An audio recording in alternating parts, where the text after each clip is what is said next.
e kaluar thash që nuk besoj që të filloj tani lufta, për shkak se Trumpi përgatitet për një vizitë në Kinë, vizitë këtë që e shtyu për shkak të luftës në Iran. Dhe tani nuk besoj që ta filloj këtë luftë, të paktën përderisa e bën vizitën në Kinë. Nëse ai vendos që ta sulmoj Iranin këtë ditë, kuptohet që kinezët do ta shtyjnë vizitën e Trumpit dhe nuk do ta presin sipas ceremonive apo protokollit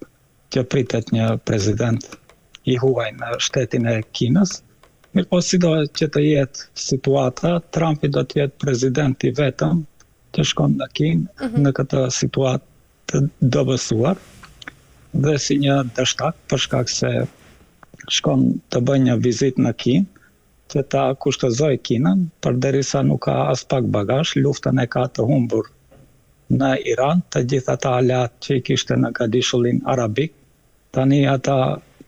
dal nga dal largohen nga ndikimi i SBA-s për shkak se shqetësuan që bazat ushtarake amerikane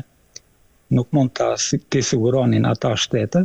dhe tani ata shtete janë duke falimentuar për shkak se nuk mund të shesin naftë. Pra Trumpi edhe nëse shkon në Kinë, ai nuk do të arrijë asnjë rezultat. Mirë po Trumpi shpreson që do të kërkojë se pritet të diskutohet në Kinë dhe sa vendimtar mund të jetë ky moment? Po kryesorja Trumpi do të kërkonte ndihmë nga Kina. Do të kërkonte ndihmë nga Kina që të ndërmjetësoj që Irani të lejojë që ngushtica e Hormuzit të hapet dhe do t'u thot kinezëve që edhe ju e shfrytëzoni naftën e Iranit, naftën e Irakut, naftën e Arabisë Saudite dhe është në interes tuaj të bëni presion mbi Iranin që ta lirojë ngushticën e Hormuzit, por unë nuk besoj që Kina do të pajtohet për shkak se Kina e gjykoi këtë luftë sa është një agresion. Nga ana tjetër, SBA-ja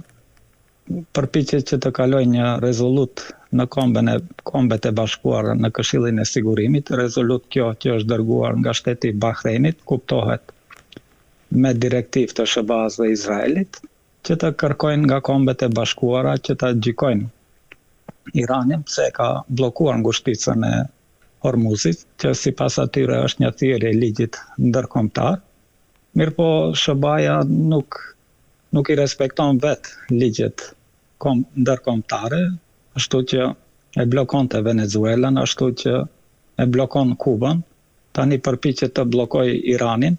Pra nuk mund të merret seriozisht ajo rezolut në Kombet e Bashkuara dhe Trumpi do të kërkojnë nga Kina që mos ta shfrytëzoj të drejtën e vetos që të kaloj ajo rezolut. Mirë po edhe nëse arrin që ta bind Kinën për përfitime ekonomike të Kinës të lëshoj pe Kina për SBA-ja apo Kina të lëshoj pe për interesat e tyre gjeostrategjike. Përsëri e kemi Rusinë, e cila pas gjitha gjatë kaloi ajo rezolut dhe dal nga dal e gjithë bota do të kuptojë që ngushtica e Hormuzit tani është pjesë territoriale dhe pjesë e sovranitetit të Iranit dhe duhet të pajtohen me atë fakt për shkak se Irani e fitoi atë ngushticë nëpërmjet luftës, jo nëpërmjet manovrimeve apo interpretimit të ligjeve ndërkombëtare. Dhe sido që të jetë, do të shiqojmë dështimin edhe ekonomik të kësaj vizite dhe Trumpi mbas 2 ditëve do të kthehet si një dështak nga vizita në Kinë dhe pastaj mund të presim që mund të fillojë një luftë e re kundër Iranit. Zoteuti, çfarë po kërkon realisht Amerika nga Irani, pasi në Washington po shtohen zërat pra për goditje të targetuara, ndërsa Irani nga ana tjetër akuzohet se nuk po dorëzohet para ultimatumeve amerikane dhe nga ana tjetër kritikët tonë se SBA nuk pranon asnjë palë që nuk bindet plotësisht ndaj të gjitha interesave të saj strategjike. Po tani kemi propozimet edhe të Iranit edhe të SBA-s me ndërmjetësim të Pakistanit. Dallimet e tyre janë shumë të largëta dhe asesi që mund të pajtohen ata dallime apo të afrohen. Kjo për arsye se interesat e SBA-s i përfaqëson Izraeli dhe kishim një intervistë të fundit të kryeministrit të Izraelit, i cili tha që lufta kundër Iranit nuk ka përfunduar. Kjo do të thotë që mund të presim përsëri që të eskaloj kjo luftë. Dhe mbas asaj intervistës së tij, ai thoshte që nuk ka përfunduar kjo luftë për shkak se ende Irani i ka materialet nukleare. Mirëpo ne duhet ta përkujtojmë edhe Trumpin edhe Izraelin që kjo luftë nuk filloi për ata materiale nukleare, ata e filluan këtë luftë për ndrimin e regjimit. Mirëpo tani jam bindur ata se është e pamundur që të ndrojë regjimi, përderisa për materialet nukleare ata gjatë gjithë kohës i kanë pas inspektorët e Agjencisë Ndërkombëtare për Energji, të cilët kanë qenë në terren në Iran dhe vëzhgonin procesin nuklear të Iranit, veç asaj në kohën e Obamas u bën një marrëveshje që të zgjidhet kjo çështje. Mirëpo Trumpi dhe Izraeli, me lobim të Izraelit, Trumpi e shfuqizoi atë marrëveshje dhe si duket duan të kthehen përsëri në marrëveshjen e Obamas që u arrit para 10 viteve. Mirëpo tani rrethanat kanë ndryshuar. Në Iran nuk është tani në krye të Iranit nuk është qeveria reformiste e Iranit, në krye të Iranit është garda revolucionare, të cilët kanë një qëndrim më radikal dhe ata as pak që duan të negocionojnë me Izraelin dhe Iranin për çështjet e brendshme të tyre, për çështjet që ligji ndërkombëtar u lejon Iranësve që të prodhojnë energji nukleare për të zhvilluar ekonominë e tyre, industrinë e tyre. Dhe kjo luftë dëshmoi që Irani është i gatshëm nga çdo invazion dhe asesi që të lëshoj pe. Tani Irani nuk është vetëm në mbrojtje, është në sulm. Ne shiqojmë që për çdo ditë iranasit sulmojnë anije të interesave perëndimore dhe i sulmojnë aleatët e SBA-s dhe Izraelit. Posaçërisht e sulmojnë Emiratet e Bashkuara dhe kjo ndikon që ata shtete të largohen nga ndikimi i Izraelit dhe Amerikës, që mos lejojnë të shfrytëzohet toka e tyre dhe hapësira ajrore e tyre për të sulmuar Iranin. Dhe gjeografia e Iranit mundson që kjo luftë të zgjase me muaj dhe me vite, dhe Irani asesi që të trembet nga forca ushtarake e SBA-s, për shkak se kjo luftë dëshmoi që forca detare amerikane nuk është e mjaftueshme që ta shkatrojë Iranin, ta okupojë Iranin. Këmbësoria amerikane asesi që mund të hyjë në Iran, për shkak se Irani ka një ushtri të mirë organizuar dhe mirë të motivuar dhe do t'i zhduk të gjithë invadorët të cilët do të hyjnë në territor të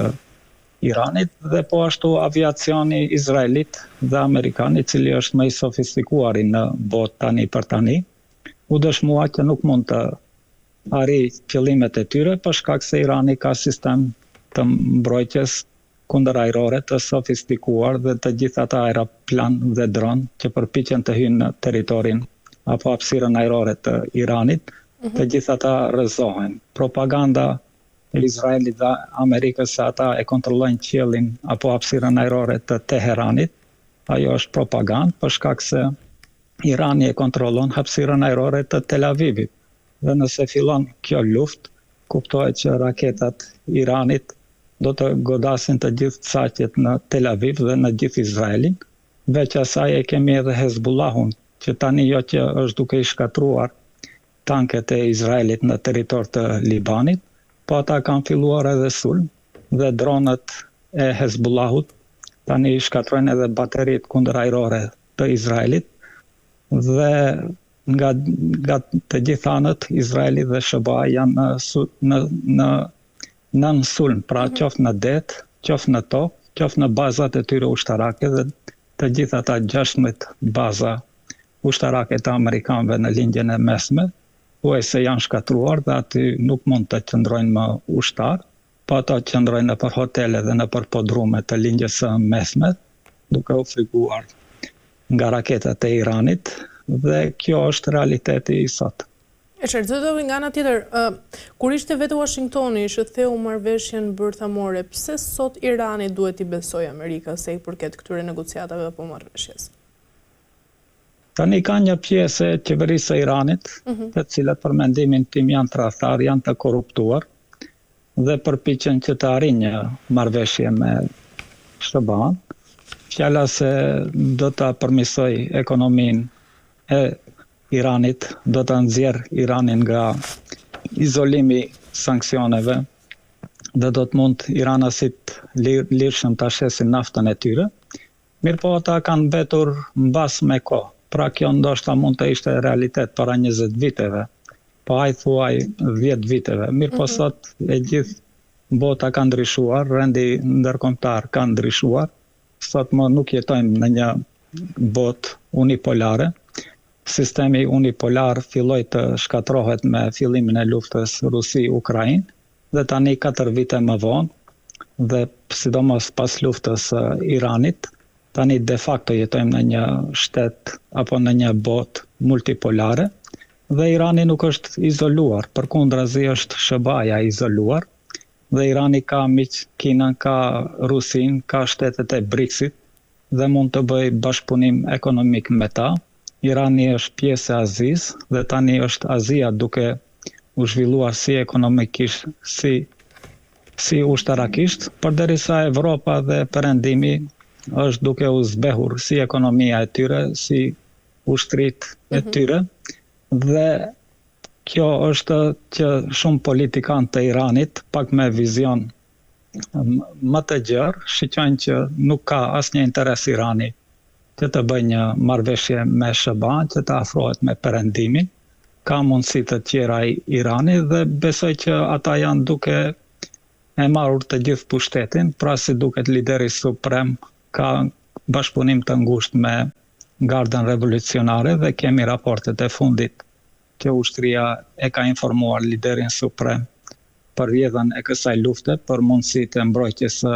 Iranit. Dhe prandaj edhe nuk do të arrihet një bashkëpunim apo një marrëveshje me Iranin dhe nga ana tjetër Trumpi nuk mund të nënshkruajë diçka që Izraeli është kundër për shkak se kjo luftë bëhet për interesat e Izraelit.